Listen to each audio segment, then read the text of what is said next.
Welcome to the Anxious Love Coach podcast, a place for creating meaningful, conscious, secure, long-term partnerships. Here, we talk relationship anxiety and creating healthy, magnetic dynamics within partnership to help you feel confident and alive within committed partnership. My name is Natalie Kennedy, and I'm your host. I'm a relationship anxiety coach and meditation teacher.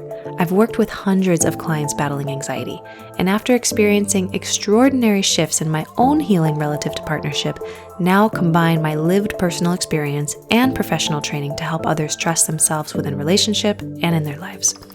I've been to the edge and back with my now husband from relationship anxiety and come out confidently to the other side. I want to pass the tools I've learned along to you to help you trust yourself in relationships and also create magnetic, hot dynamics with your partner. I believe lots of mainstream relationship advice today can make us anxious and dissatisfied. So let's jump in and normalize challenges that modern relationships and real people go through while also giving you tools to trust yourself, drop the shame, and alchemize your messy, twisted relational truths into profound inner wisdom and aliveness.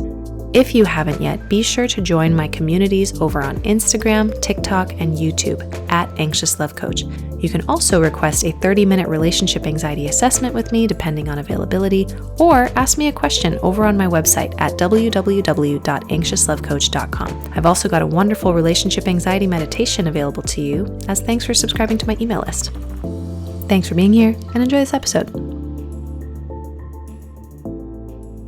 Hello, welcome back to the Anxious Love Coach podcast. I have been having some writer's block, and I heard a coach today say to just put something out there. So I am here, and I've been telling myself that, if I don't have something that can warrant an hour-long podcast, then I shouldn't post it. And I just realized that that's not true. So here is a podcast that will admittedly, hopefully be a bit shorter. And who knows, maybe you'll find it to be relatively relieving that I'm not babbling on for 45 minutes to an hour. So today's episode is going to be 5 things I wish I could tell the 19-year-old version of me that was about to start dating the man that would become her husband, my husband. The reason I wanted to make this episode is because a lot of you listening are in my position. Maybe you're not 19, but maybe you're, who knows, you might be dating the person that you're going to marry or that you're going to be with for a very long time.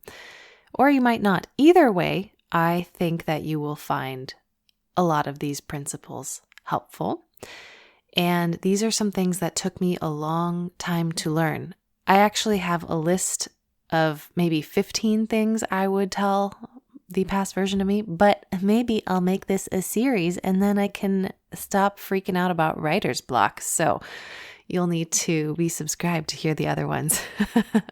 So if you are listening and you are dating a person and you're not sure if they're the one or if they're the person that you're going to end up committing with, here are some things you might want to know. Number 1, the first thing I would tell the 19-year-old version of me is that you are going to fall in and out of love with this man, Natalie. There is going to be a period of some years where you wonder if he is the one. And you will be so proud of the people that you become, both you and Preston, and you'll be so glad you trusted your decision. Now, there's so much nuance to this particular statement. In fact, a few days ago, I made a reel on Instagram saying, hey, over the span of an almost 12-year relationship, I had 5 bad years. And some of you guys are going to hear that and think, that is a really bad track record, Natalie. And I don't blame you. That's why I say I'm sharing my experience, and some of you guys are going to balk at that. And if you balk at that, I'm so happy for you, because that means that you have standards, and that means that you have self-trust. And I am thrilled for you. And there's going to be some of you that don't balk, and you will hear that and think, yeah, I'm willing to go through 5 bad years if it means that on the other side of those 5 years, I have an amazing relationship. And I can say with confidence that I do have an amazing relationship. I have a relationship that I cry about in gratitude some days. Both Preston and I cry sometimes because we are so grateful that things turned out beautifully. Now, the other thing that's worth looking at is your definition of the word bad. I admittedly use the word bad knowing full well that that is a loaded word that is open to interpretation and that it would be polarizing. But nowadays, you have to say really polarizing stuff if you want to get attention on the internet. And I do want attention on the internet because I am running a business.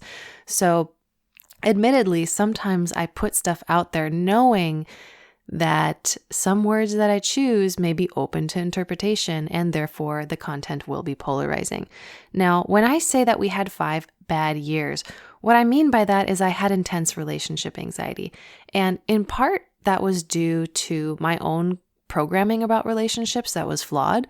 In part, it was due to my relational trauma, lots of divorces and fear of future divorce that was keeping me one foot out, which was making my partner hesitant and acting defensive, which confirmed my relationship anxiety. But my husband also had some really toxic patterns himself, and so those validated my fears. So just remember that for most of you listening, at least I hope, I know this is not going to apply to everybody, and that's the risk that I take here. For most of you, you probably have some valid concerns. Your relationship anxiety probably has some validity, that your partner has some blind spots, some patterns. They probably even have some red flags.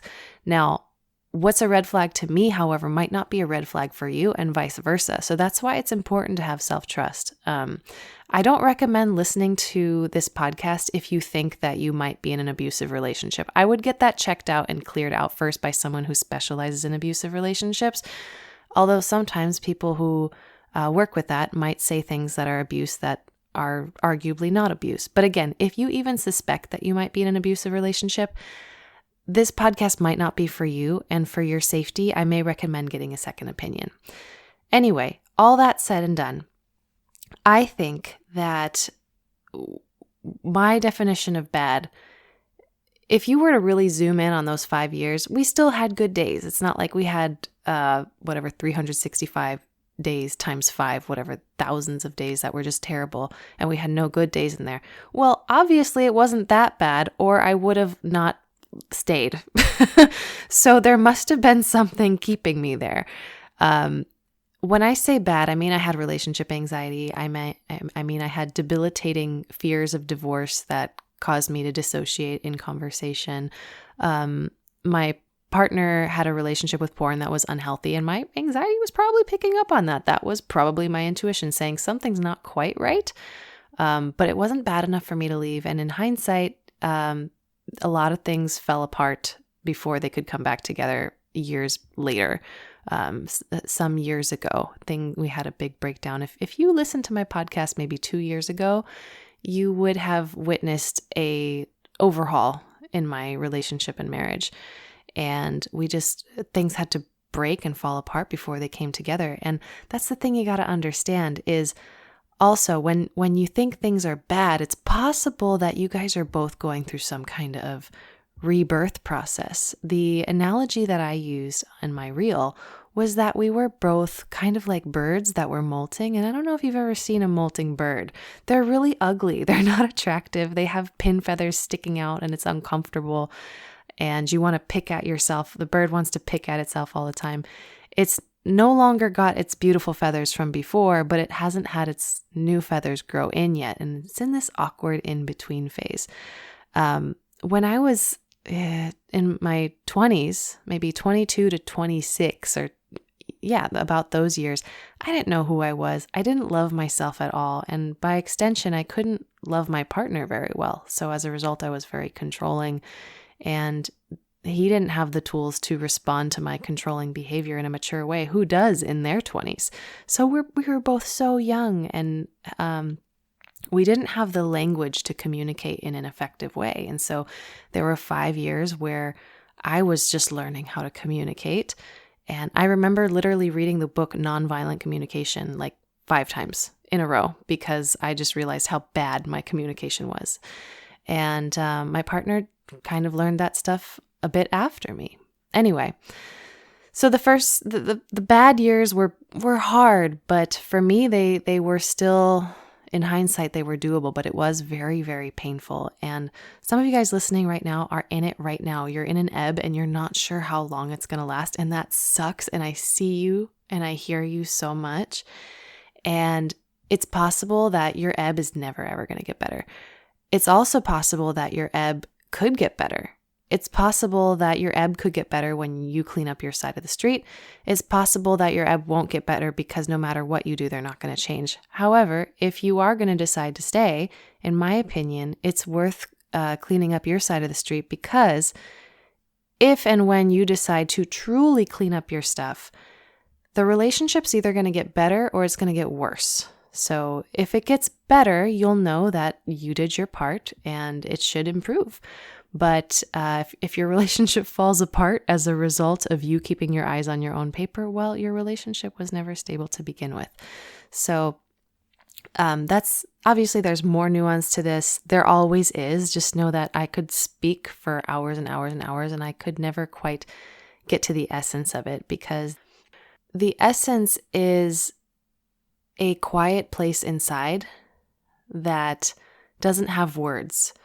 So I'm attempting to articulate a wordless feeling and condense it somehow into the English language. It's impossible. So all I can do is point to that place inside and hope that you find it. And then all of this stuff that I'm saying is going to become very obvious to you, and you won't need to listen to my words anymore, because you'll have your own reference point for what self-trust is. So you won't have to rely on my trust in myself and try to copy it for you. That's the thing about putting someone on a pedestal, is you try to copy their decisions, not realizing that what works for me might not work for you. And if you try to make what worked for me work for you, you may end up at some point gaslighting yourself. And I realize that's a loaded word, because when we are in conflict with ourselves, both sides of us kind of gaslight the other sides of us. So I hope you get what I mean, even though this may be an analogy that doesn't quite leave us feeling resolved. And I'm just going to let that be. Number 2, what I would tell the 19-year-old version of myself is that the more you try and to change and control this man, the more he's going to resist and try to get your acceptance of where he is. Admittedly, when I met Preston at age 19, I was very much in love with him and respected him deeply, or at least the version of him. I respected the version of himself that he portrayed to me, the costume that Preston showed. Admittedly, I also was playing a costume, and only years later did the costumes come off and we realized that we are deeply flawed, wounded beings. But one of my biggest fears in my 20s was divorce. And so the way I tried to mitigate that was making sure that I found a perfect partner. Now, this is an exhausting standard to hold on yourself and also on your relationship, because no one is perfect. And when this happens, whenever your partner displays any signs of imperfection, you're going to see that as a reflection of your decision to be with them. And you don't want to feel bad about your decision to be with them. So how do you respond to their imperfections? Well, you try to change them and try to make them perfect. So if they left the plastic spatula on the frying pan while they're cooking an egg, rather than letting the spatula melt and letting your partner learn the lessons of cooking that we've all had to learn, there's a reason the smoke alarm exists. It's because people make mistakes in the kitchen. And don't worry, the smoke alarm will alert him without you. And, there is something to be said about loving your partner enough not to let that happen. But like I said, your partner's not going to be the first person or the last person to set off the smoke alarm by accident. So some people are going to say, out of love, rescue them. And there's another school that says, out of love, let them learn. They're both true. They don't cancel each other out. So it just depends on, are you doing all the rescuing? Are you doing all the criticizing and the nitpicking? Are you exhausted? Are you resentful? Well, stop. Okay. Leave some room for them to grow up and make some mistakes and learn some lessons on their own.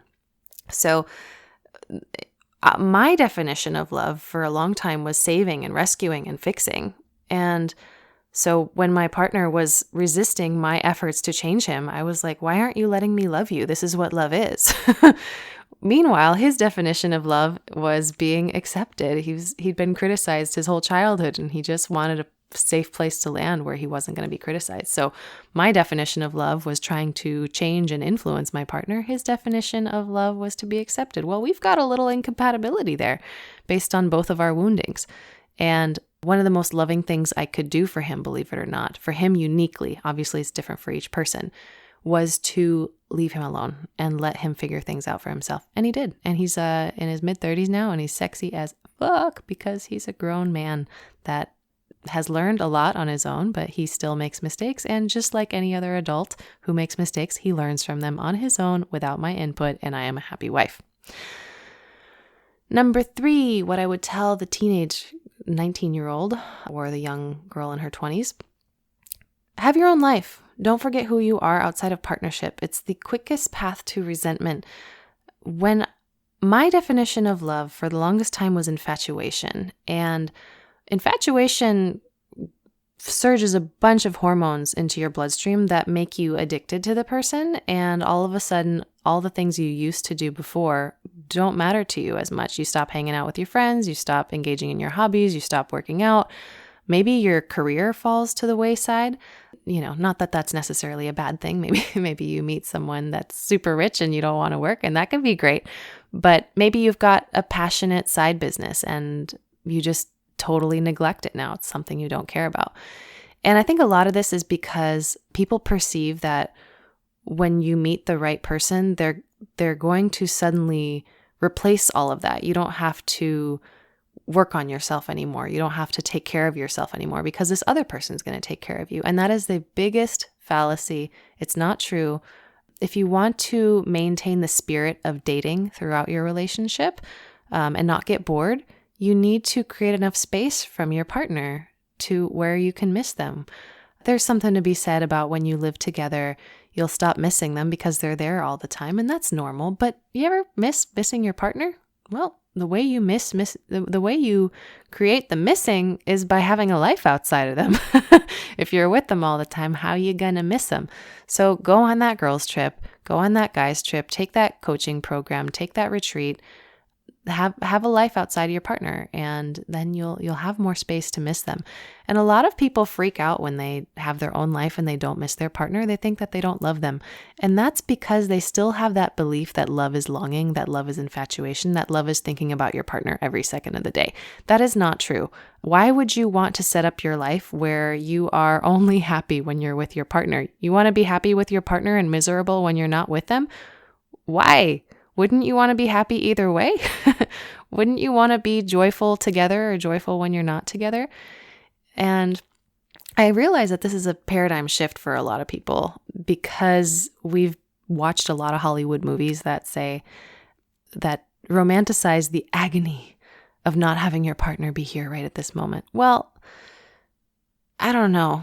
That there is something to be said about that. And I think if you don't see them for a really long time, or if they were to maybe, I don't know, this is kind of sad to say, but maybe if your partner were to die, you would probably long for them. You would have a lot of love that would have nowhere to go. But that's the beauty of secure partnership, is you can always come back to them. And that does add an element of safety, and that kind of does take away that element of longing a little bit. And I understand. But realize it's so totally okay to not miss your partner when you go out with your girlfriends.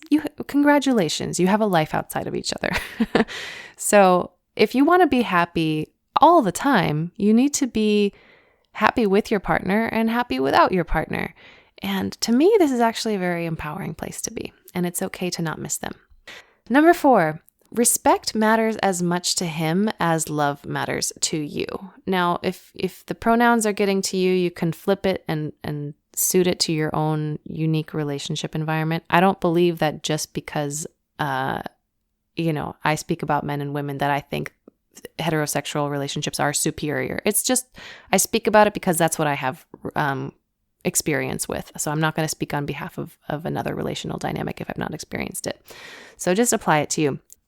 But in relation to the masculine, I've noticed that masculine beings, and I'm just going to say men from now on to make it simpler, but I don't necessarily mean men. To men, respect matters more, whereas love matters to me a bit more. Now, that doesn't mean that my partner doesn't value love, and it doesn't mean that I don't value respect. It's just that think of them as stereotypical love languages. When I disrespect my partner or my man, it derails a lot. And when my partner treats me like he doesn't love me, it really derails me. Now, respect means to me, and I'm actually going to I don't have a direct quote from Laura Doyle, but I started understanding respect towards men a lot better when I started reading some of Laura Doyle's content. She's a great coach. Respect is really about respecting his mind, his intellect, his thoughts, and that includes his decisions.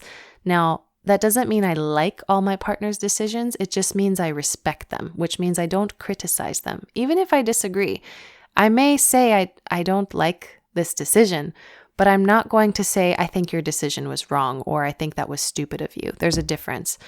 And I may still have a desire for things to go in a different way, but I will not criticize his thought process. I will respect it, and I may inquire about it, and I may say, hey, this is my fear around your decision. But I'm not saying under any circumstances, if I can remember to avoid it, why did you do that? Or what were you thinking? Or I don't think you should do that. I think you should do this. I don't impose my shoulds on him. To me, that is what respect is about. And it doesn't mean that I yield to every decision. It doesn't mean I never protest. It's just that I don't criticize his thought process or let him know that I think his thought process was stupid. I have found that if and when I do, it always derails and not in my favor. So I have done this enough times to know that it's just not worth criticizing his thought process pretty much ever. It just does not work out for me. What works out a lot better is naming my desires. And, when I do my next 5 pieces, maybe I'll do that too. I'll talk about that too. Along that same line, number 5, your partner does not think like you, and that is a good thing.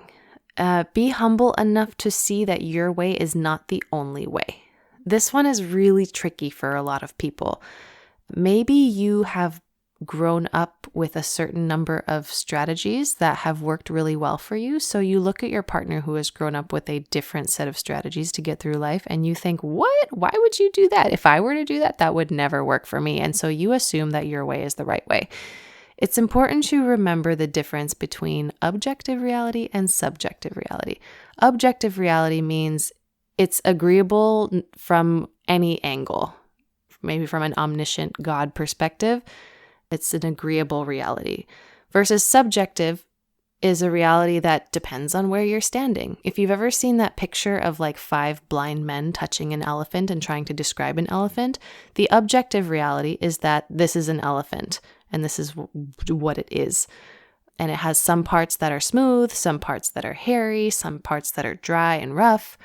And that just is the totality that makes up the complexity of an elephant. However, for these blind men who are touching elephants from different parts of the elephant, the one who's touching the tusk says, oh, an elephant is smooth.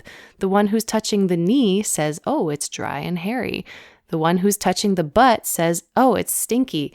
I guess elephants would be stinky everywhere, but you get my drift. Depending on where the blind man is standing, he's going to describe the reality of the elephant in a different way. That's subjective reality. Objective says it's an elephant. It has different textures depending on where you're standing. A lot of you guys are operating in your relationships thinking that your subjective reality is actually objective reality, and that's not true. So, if you have perfectionistic tendencies and that's worked really well for you in your life and you start dating someone who is a little bit messy, you're not going to see the wisdom in messiness because perfectionism has worked for you in so many areas of your life. But you're not seeing how being a little bit messy could make you less of a control freak and how actually if you were a little bit less perfectionistic, you might be a bit more at peace. So objectively speaking, there is no right or wrong way to, live in a house. There's cleaner people and there's messier people. Usually you don't have 2 perfectionistic people in a house, or maybe they're perfectionistic in different ways. Usually you've got someone who's a little cleaner and another person who's a little messier, and they learn how to deal with each other. Objectively speaking, dishes in the sink overnight is not a catastrophe, but to a perfectionist, it might be. Versus to a person who's a bit more relaxed, it might be more important to get a good night's sleep. Who's right? Well, they're maybe both right. There's going to be consequences for doing the dishes now or doing the dishes later, but one is not necessarily better or worse than the other. So that's important to understand. Your reality is not the only reality. And if you want to be in partnership with someone, you need to be able to acknowledge that there can be multiple perspectives here, and they can all be true. And it's just that with one perspective, there's one consequence and to thinking that way. And with the other perspective, there's another consequence to thinking that way. But there also could be upsides. So when you're in partnership, ideally, you guys both have a shared vision that you're both utilizing your potentially opposite respective strengths to help you get to that vision. If you're managing a household, you need to figure out a way to keep it clean while also maintaining a good relationship. So you don't want to be cleaning 24 hours a day. You want to be able to sleep and hang out and have fun. In order to do that, you might need to relax a little bit. So it's about negotiating and figuring out what's most important here, what do we really want, and how can we work together. And that, for many people, is a difficult thing to do when they are used to my way or the highway. And don't neglect your grief, by the way. If you are used to doing things your way and all of a sudden you move in with your partner or something like that, maybe that's another episode in the future. You move in with your partner and you all of a sudden, God forbid, they have an impact on how you live your life. They suddenly impose on your way of being. Don't neglect your grief around that. It doesn't mean anything's wrong. It just means that you're experiencing a loss, which comes with any transition, including moving in with your partner. So make room for that. There's so many things I could talk about on all 5 of these topics, but like I said, I wanted to keep it short. So that's it. Those are the 5 things. Just to recap, 5 things I wish I could tell the very young version of myself that was about to start dating the man that would become her husband. Number 1, you're going to fall in and out of love with this man many times. There's going to be years where you're questioning everything, and you're going to be so glad you trusted your decision. Number 2, the more you try to change and control this man, the more he's going to resist and try to get your acceptance of where he is. Number 3, have your own life. Don't forget who you are outside of partnership. Number 4, respect matters as much to him as love matters to you. Number 5, he doesn't think like you, and that's a good thing. Your way is not the only way. Those are my 5 tips for today. I hope you enjoyed them. I just wanted to let you know that Both Feet In is open. Actually, I should say Both Feet In Abridged. I ran Both Feet In a couple years ago. As of current, it's on my website as a self-study course. However, there is another course coming up called Both Feet In Abridged because it's going to be a variation of that program, but truncated and shorter and I've cut out a bunch of the fluff. We're going to be meeting 3 times a month for 3 months. I will fill out the online course beside that for you to do in your own time. So if you are a woman in partnership, or you are a woman who wants to be in partnership and you want to make sure that you don't bring toxic patterns into partnership, or if you do have them, you want to know what to do with them, then I think you will find Both Feet In very helpful, especially if you have a tendency to push your partner away. If you are like 1 foot in and 1 foot out, I remember how painful this was. I used to push my partner away constantly. I would wake up in the morning right next to him and he would like roll over and hug me, and I would just be thinking, oh my God, do I even love this man? And that day I may decide to put on a performance and pretend to love him back, but I felt so guilty. Like I didn't feel authentic at all. I just felt sick to my stomach and fake and ashamed. I just was not having any of those love feelings whatsoever, but I also didn't want to leave. And anyone I opened up to, they would kind of raise their eyebrow and say to me, oh, I never felt that way in my relationship. Are you sure that this is the right partner? Which left me feeling really, really alone, because what I really wanted was to figure out what was going on. Why was I feeling this way in my relationship? Because my man was so kind to me and so nice to me, plenty of messiness and immaturity, but I really still at the core like this person. I just wasn't having any feelings towards them. But what I really would have loved to have known was that this was totally normal, especially given how long I'd been in partnership with this person and given the messaging I was receiving in the world. Just having it normalized was a huge deal. And also what I really would have loved was to have gotten to talk to other people who were feeling the same way. And lastly, to have the tools to start processing the pain and some of the trauma that was coming up in my relationship. I didn't even realize it was trauma at the time. I definitely had a good amount around my divorces. That's why I was so afraid of them and so afraid of commitment and sending messages left and right to my partner that he wasn't good enough. My God, yeah. So if this is you and you're listening and you're like, yep, I wake up with that dread every day wondering if I'm just going to be faking it in my relationship all day. If that's you, Both Feet In Abridged is going to be very helpful for you. It's going to be a short program. The only requirements that you will have in terms of time is to get through the modules, which I'm going to be starting to fill out on Teachable, the course platform, starting in January. You'll get through those in your own time. And then we're going to meet 3 times a month. If you can make them, great. If not, I'm also going to be requiring you to have an accountability partner that you meet with once a week for 30 minutes at least.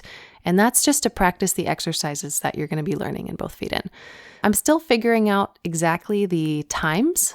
Most likely we're going to be meeting in the afternoon or late afternoon Pacific time. And if you go onto my website where Both Feet In Abridged is showing, you'll see that I've posted the days, like it's Fridays and Saturdays for the 3 calls per month. And that's pretty much it. You're going to meet with your partner once a week. We have 3 calls a month, and then you got to get through the online course in your own time. That's the program. If you're interested and you want to get support with this, it's going to be potentially a life-changing program for you. I hope it is.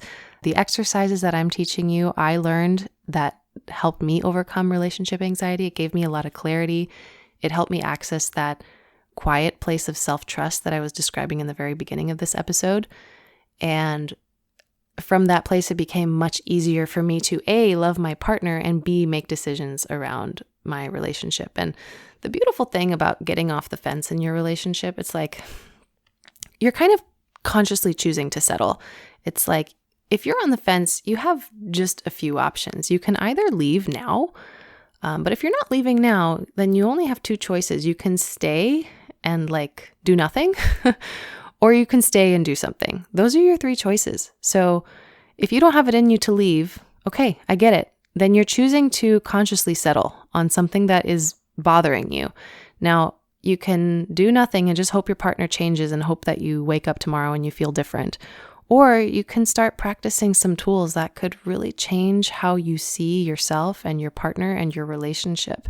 So if that's you and you're ready to take some action that will help you get more clarity on just your life in general, because ultimately the tools I'm teaching you are all about you and not that much about your relationship, even though it is. 2 things can be true at once.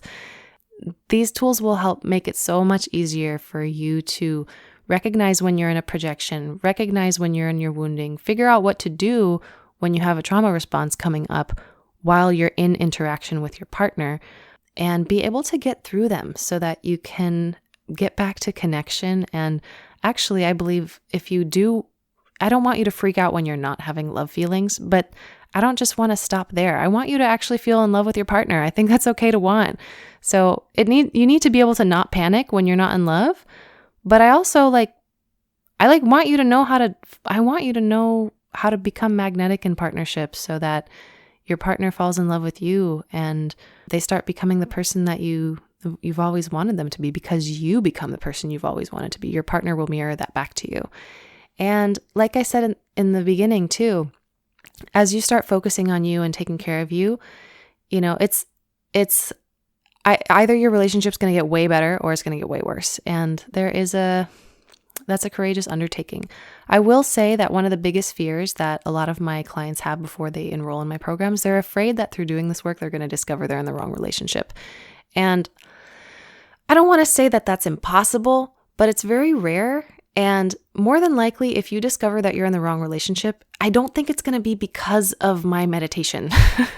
You're not just going to like arrive in this place where you're like, oh my God, I'm actually in the wrong relationship.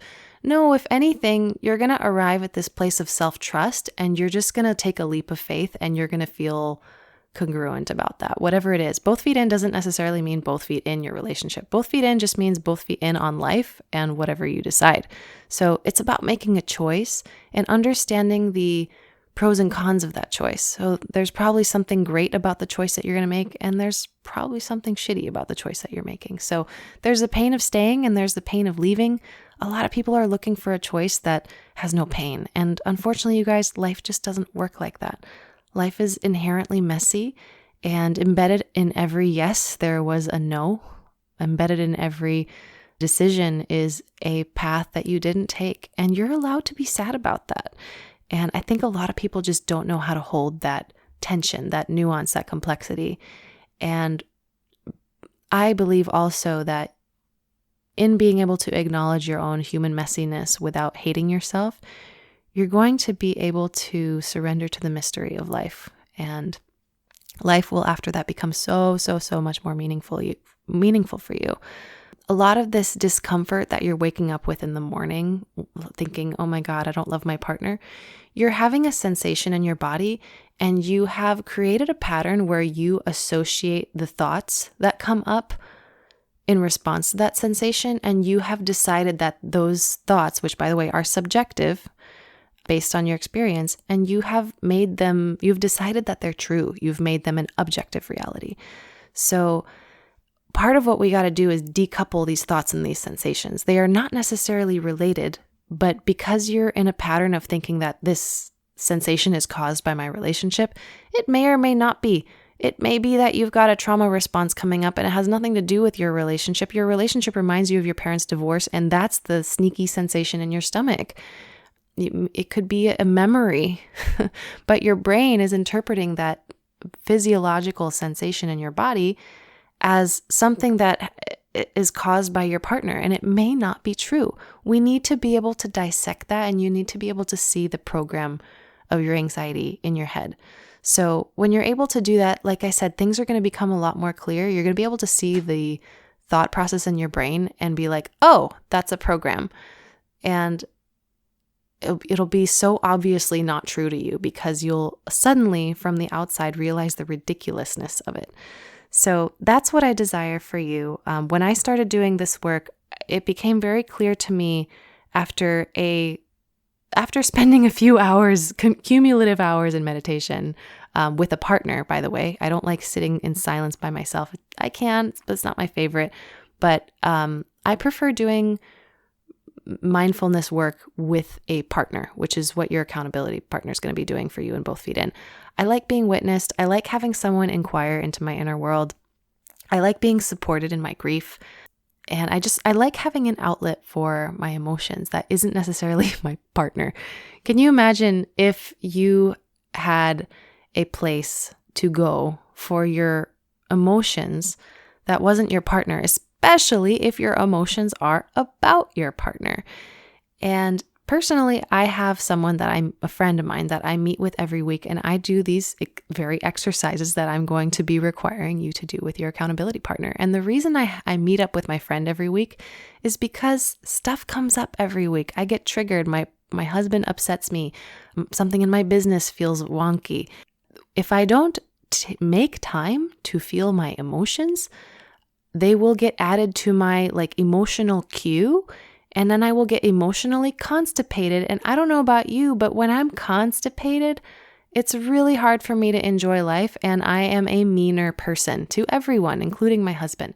So it's important to have a practice where you are clearing your stuff so that you don't endlessly postpone your trauma. You endlessly postpone your emotions. That can become traumatic. To imagine you went through something terrible when you were young. Like I went through my parents' divorce, and I never grieved it for 10 years. That's called emotional constipation. You think that's not going to affect my experience of my relationship? If you've had stuff like that, You got to look at it. You got to feel that stuff. And of course, it's going to come up in a relationship. So no, there's nothing wrong with you. You don't need to feel ashamed for not feeling head over heels with your partner. Chances are there's something inside you that needs attention. So that's why I created Both Feet In. I created Both Feet In Abridged because my last version of Both Feet In, I personally think is too long. I tried to make it easy by recording 1.5 hour long lectures in a live group program, and then I just uploaded those lectures to Teachable. Well, I think 1.5 hours is too long to sit still, so I'm making shorter modules, and I'm also making it so that the lectures you can listen to in your own time. And it'll be a lot more fun that way, I think, and we can use the valuable meeting time to actually interact with each other instead of me just lecturing you, because I can lecture you anytime. So if you're interested and you want to know all the details, check out the link in my show notes. And we're going to be starting on January 19th with an opening ceremony. I'm also going to throw in a masterclass in there that I might open up to the public. So that'll be fun. It'll be an intimacy through anxiety masterclass. It'll be kind of about sex and anxiety. So if you tend to feel squeamish or you get anxious when you think about having sex with your partner, if you get the ick, we're going to be covering all that stuff. So it's going to be a lot of fun. I hope you can join us. And if you're interested, just check out the link in the show notes. And look at me making 40 minutes of content out of the intention to make something 10 minutes. Good job, Nat. All right, everybody. Thank you so much for tuning in. Actually, I don't know why I said everybody. Thank you, listener, specifically. I got inspired to record this at 11 o'clock at night. So, it is time for bed. I hope you enjoyed this episode. I look forward to sharing with you in the next episode. Bye for now. Thanks so much for listening to The Anxious Love Coach today. If you loved this episode, please hit that subscribe button, leave a review, and follow me on Instagram, TikTok, and YouTube, and maybe share it with someone that you believe might benefit from these perspectives.